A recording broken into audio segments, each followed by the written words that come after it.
What's up, everyone? It's Phoenix here. So the audio should be fixed by now. I tested the mic audio, and it should be fine.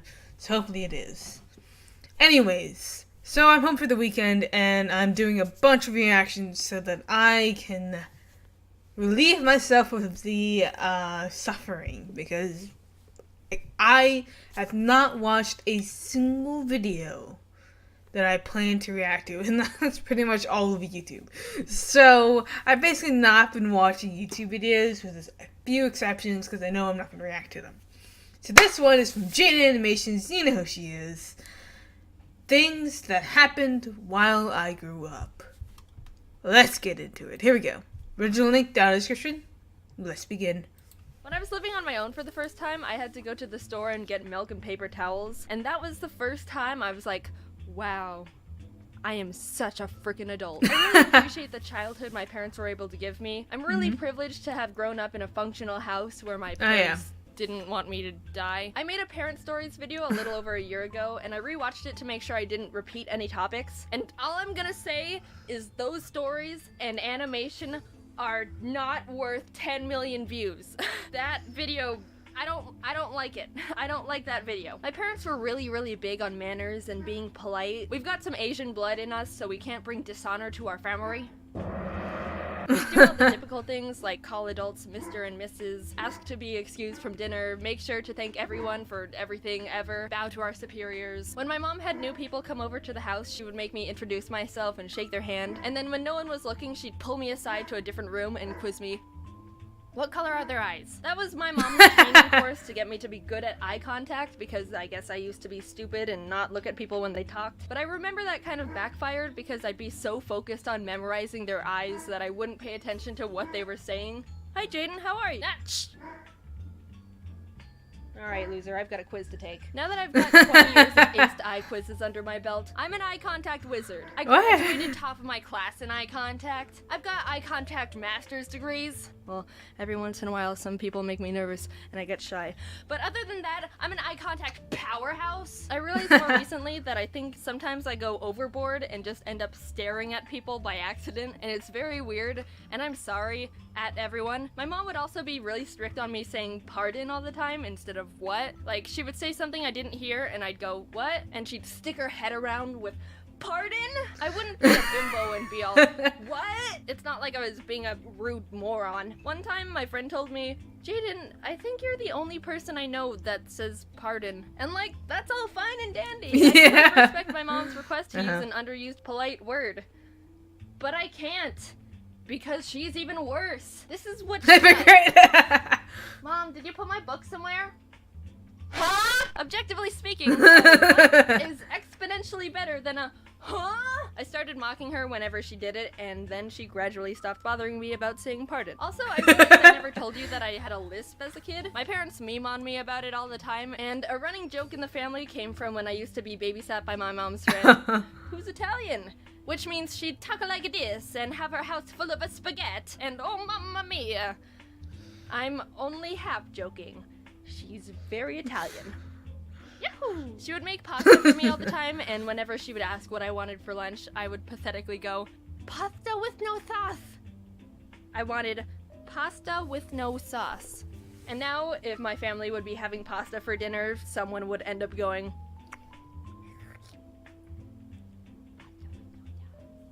I don't have a lisp anymore. Sometimes it shines through when I talk too fast or get sloppy with my words, but somehow I fixed it by myself. In first grade, we were learning about letter pronunciation, and when we got to S, the teacher explained that some kids say S with their tongue, when it's actually supposed to be behind your teeth. And I was like, oh. So I stopped doing it. Cured. Who knew that if you had a speech impediment or some sort of hindrance or obstruction in your life, just stop it. Simple. You've got cancer. No, it's okay. Just stop it. When I was learning how to swim, my mom and her friend, who also had a daughter my age, hired a swim instructor for us. Yeah, I don't think that's how it remember works. a single thing about it, except that she made us hang off the edge of the pool and just shimmy across the side. But I was terrified of these filters against the side and always refused to go across them because I was scared of being sucked in or something. I don't know how I passed that class because I refused to do the exercise. But at least I knew her eyes were blue. And then at the end of each lesson, she'd give us a piece of licorice, like we were dogs. I didn't like licorice.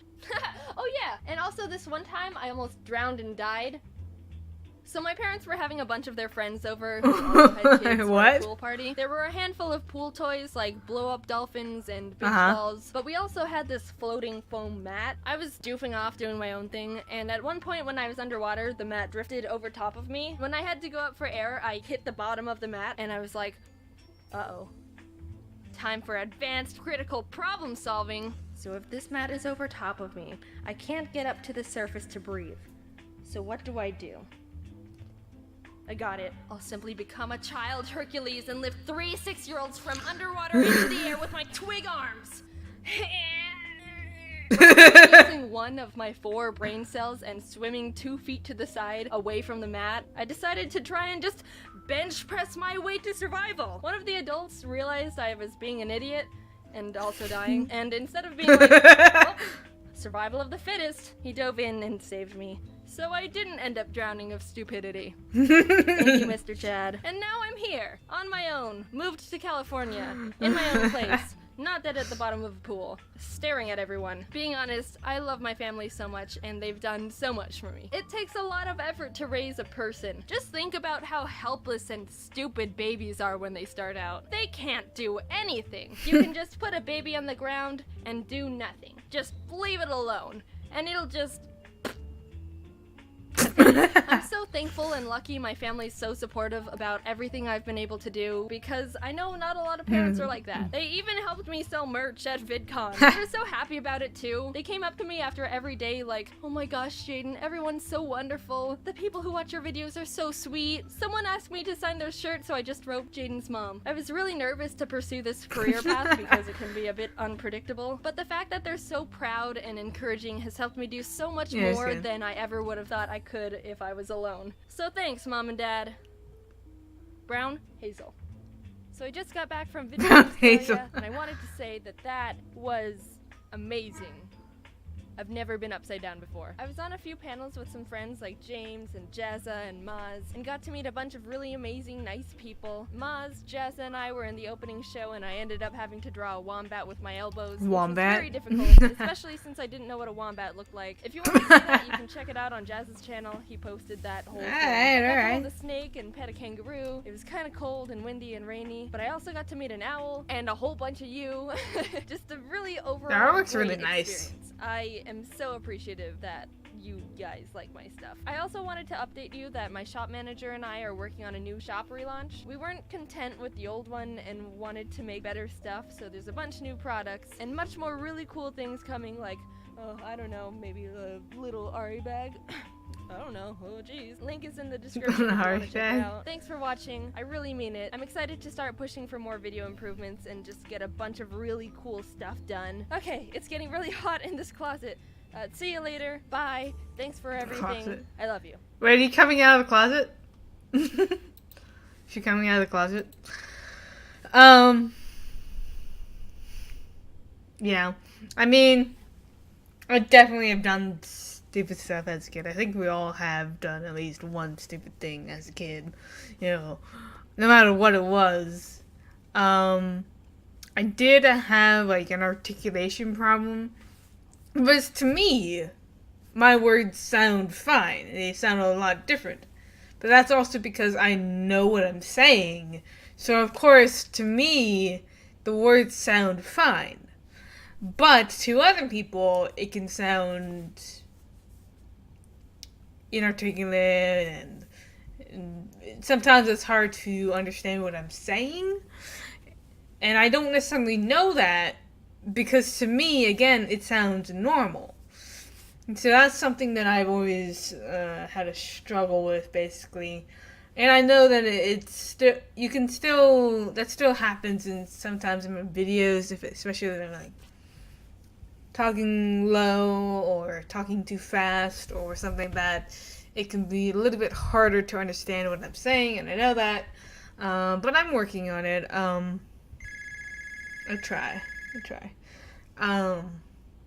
Yeah, there's a phone going off, so that's fun. Trying to think. I don't really remember too much about like anything that bad happening. I mean, I do remember that house fire that happened in second grade, but that was a while ago. We did like when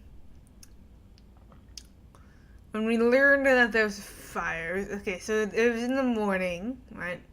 In the morning, the furnace guy had come and checked out our furnace, and I guess we think that he kicked something underneath the heater, whether it was an accident or on purpose. It's hard. No one's figured it out, but I think people think that he kicked something under the heater, which caused it to catch fire. And we were about to leave for school when my brother noticed that it smelled like candles burning or something like that. And so my dad went down and checked out we went down to check, see what was going on, and yeah, there's a fire.